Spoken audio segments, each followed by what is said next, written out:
everyone, it's Rhonda here from Nelson's Soapery. Today it is the evening. I shouldn't say today, I should say nighttime, because it is about 8 o'clock in the evening on Saturday night. And of course, we are all in lockdown in Melbourne, Australia. So what else would I do? Of course, make some beautiful candles. But today what I'm going to do, I'm not going to make a full batch. I'm just going to be doing some testing on these particular vessels that I've just bought. I've just bought a handful of them because what I'm actually going to do is just do some sets of some diffusers and some candles for Christmas. So this is just going to be, you know, in my little Christmas idea.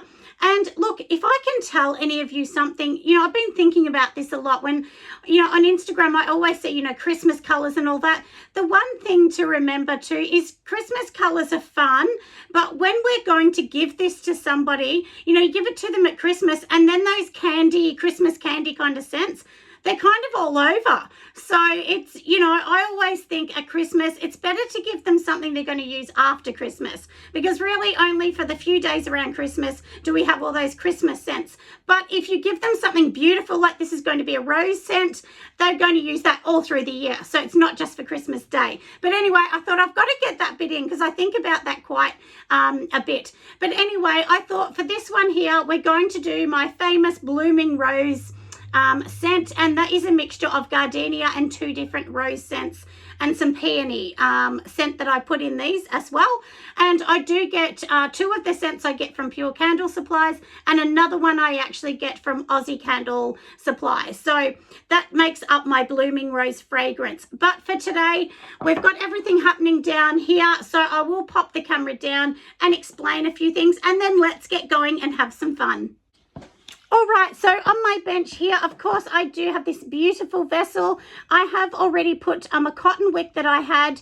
Lots of you would know I usually don't use cotton wicks, but I did already have this one. I think this one's called an AC 7, I think it's a number 7 or 7, no, 7.5.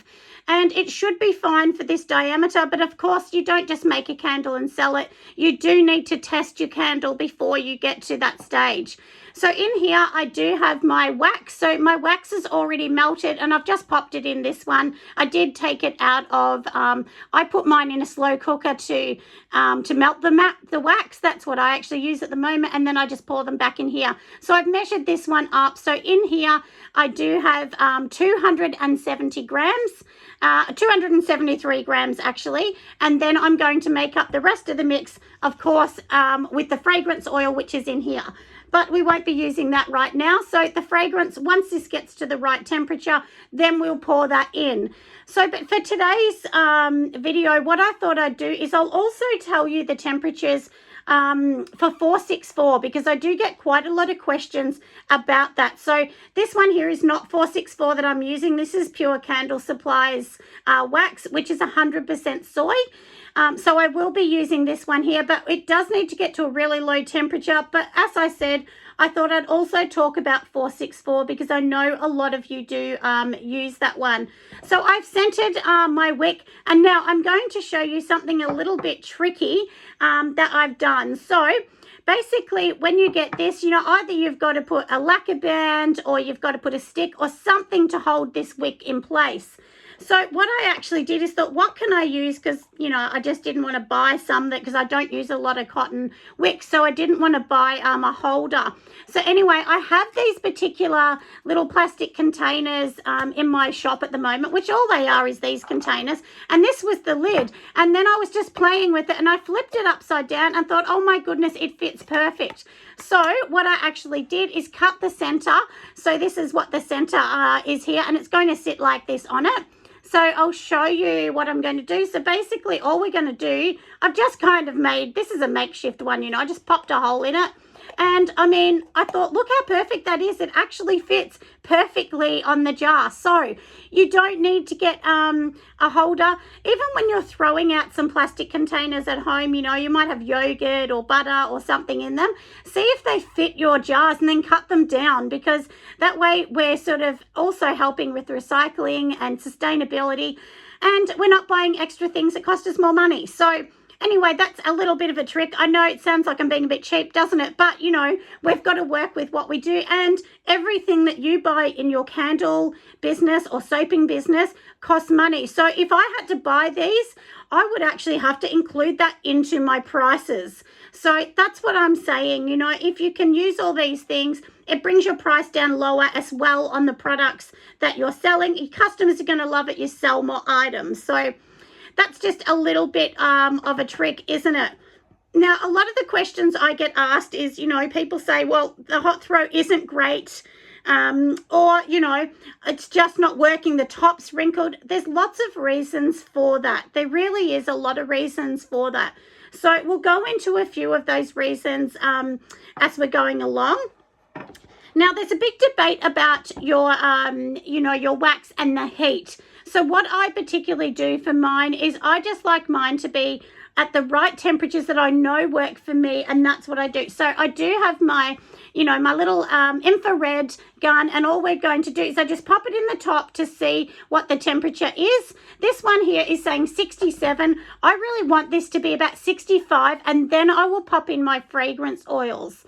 The reason not to put it, you know, not to put your fragrance oils is when it's too hot, is what actually happens is it can start to burn off some of the fragrance oils. Lots of people debate that and say, no, it doesn't. Yes, it does.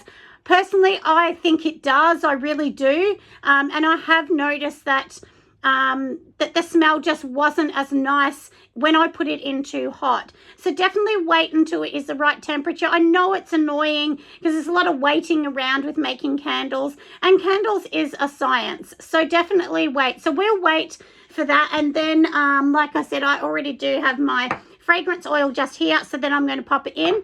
So what I try and do is weigh everything.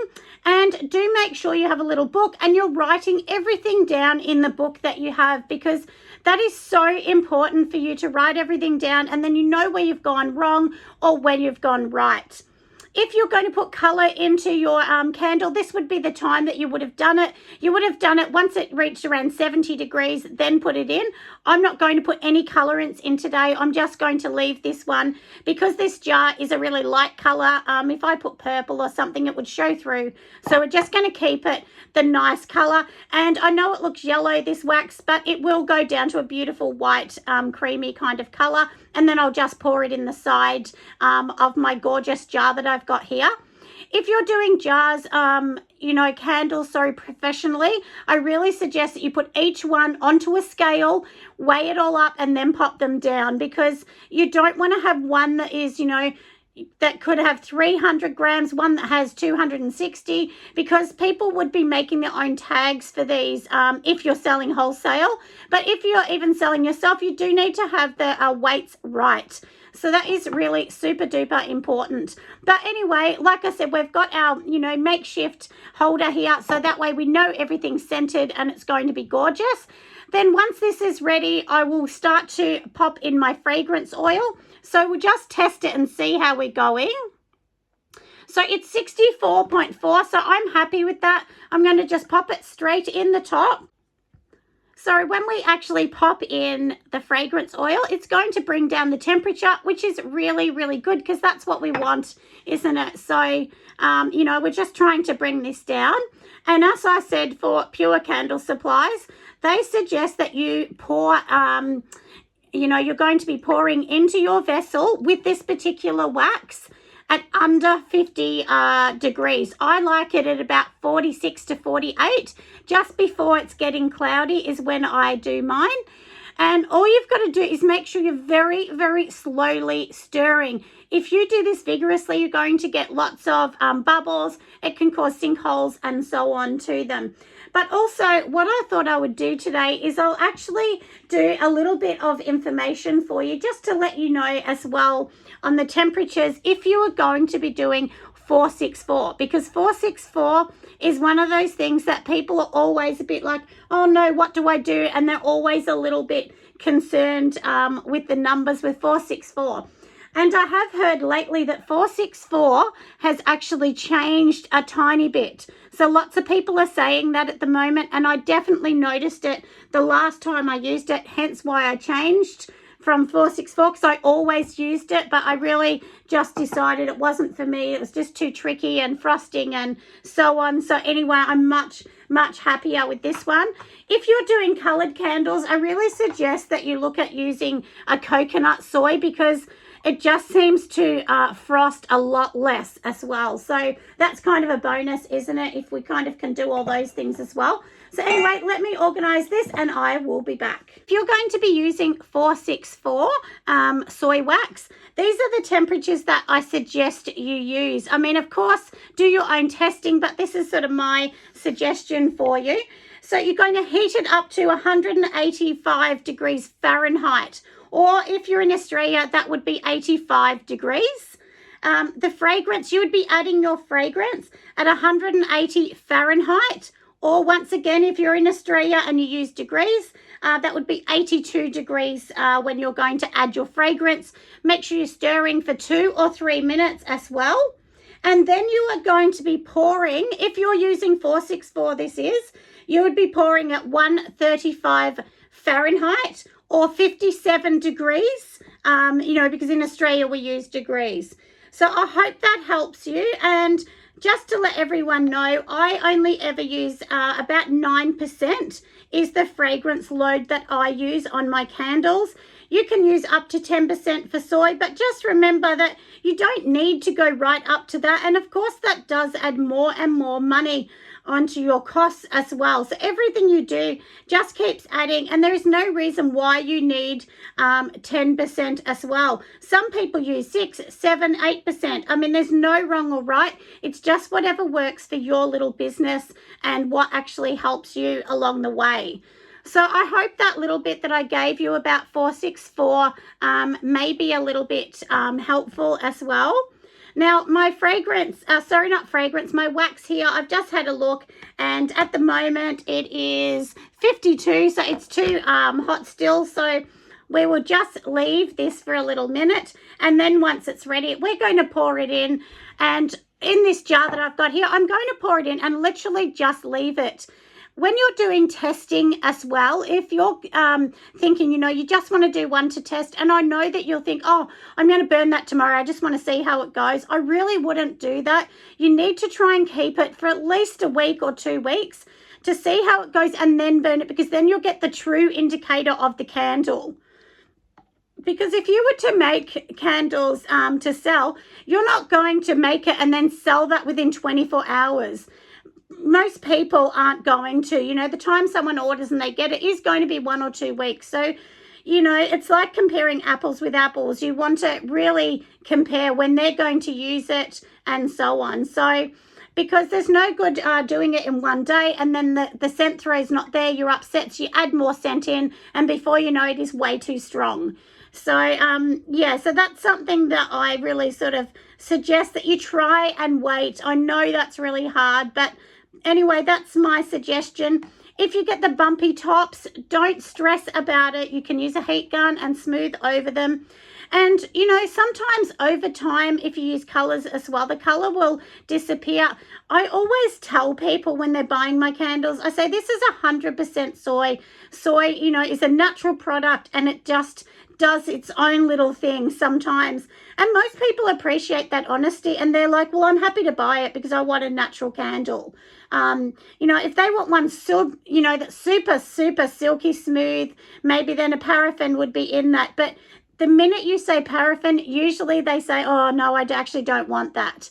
So, that's kind of, that's how it all is, isn't it? And I always just explain, why things are doing certain things. It's the same as making soap, Sometimes you get little bubbles or little sort of rising looks on the soap. And I just say, this is a natural product. There's nothing wrong with this product. It's natural. And, we're letting it do its own things. We're not adding additives into it. We're trying to keep it as natural as we can. And like I said, most people really love the fact that you're transparent and honest, and that you're explaining that it is a natural product. So you can pop that on your website, or with paperwork you're giving it, or, whatever you like. That can just be a little bit of a disclaimer if you would like to pop that on as well. But like I said, there are things you can do to smooth it and make it look gorgeous. But I do heat gun over the top if they're really wrinkly. But, you know, in the end, like I said, I just explained that this is a natural product. Anyway, we're going to wait until this just cools down a tiny bit more, and then we're going to pour it in, and then that's it. And I have left a little gap down the side so I can pour down the side of this vessel. And the one thing I tell people is try not to pour directly onto your wick, because I do notice that that causes sinkholes. So I always say try and go back, you know, at least an inch from the wick if you can. Because you want to try and, you know, do your best to try and eliminate any of these issues. And candle making is not easy. So make sure you sell your candle for what you're worth. All my candles behind me, my bigger candles, I sell them for $35, and I think that's a really good deal. So that's, you know, I explain to people, you know, when they buy it, it's a natural product. This is handmade. And honestly, I never have anyone complain about the product or anything like that, or about the price.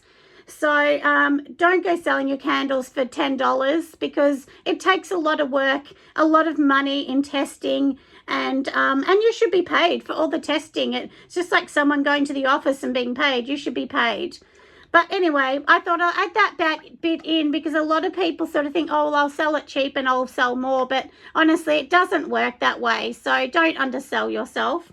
Anyway, it is ready now. So let's just pop this here so you can all see. And you can just see I pour really slowly into my jars as well. I don't rush anything at all. And we will just slowly pour in here. This one I don't need to measure. If it was for a customer, I'd be putting this on the scales, but I don't need to do that, because as I said, you know, this is just going to be my testing one. And I don't know whether you can see how it's starting to be a tiny baby bit cloudy now. And for me, I'm happy with that, because then I know that this is going to give me what I want. So anyway, we are done. So we're going to leave this. I will leave this little, my little clip that I've got on top of here. And we'll leave this on, and then this will keep it all centered. Tomorrow we'll open it up and we'll see how gorgeous it's going to look. Anyway, I hope this video has been really handy, but I will bring you back tomorrow and just show you exactly, you know, the pour, and sorry, not the pour. So I'll just show you how the top looks, and we'll see how it all goes, won't we? Anyway, I'll see you tomorrow. All right, it's day 2, everyone, and now we have totally finished this candle. How gorgeous is that looking? Of course, the proof is in the pudding, isn't it? Because we'll have to see how this goes once we light it. So I'll let it sit here for a couple weeks, and we will just see how it goes. The top is not perfect, but that's okay. I'll just heat gun that and fix that one up. But anyway, I thought that you'd like to see the end result. And then, of course, we do need to put its little cover on, don't we? And, I mean, look how gorgeous that one does look. So, and it will look even more special once it has its diffuser with it. Because, remember, I said we are making a set with that. So, let me grab this one and I'll show you what it looks like. So, this is what it's going to look like with the two of them paired up together. And I think they look absolutely gorgeous. Anyway, thanks for watching, everyone. Make sure you give me a thumbs up, and I will see you on the next video. Bye for now.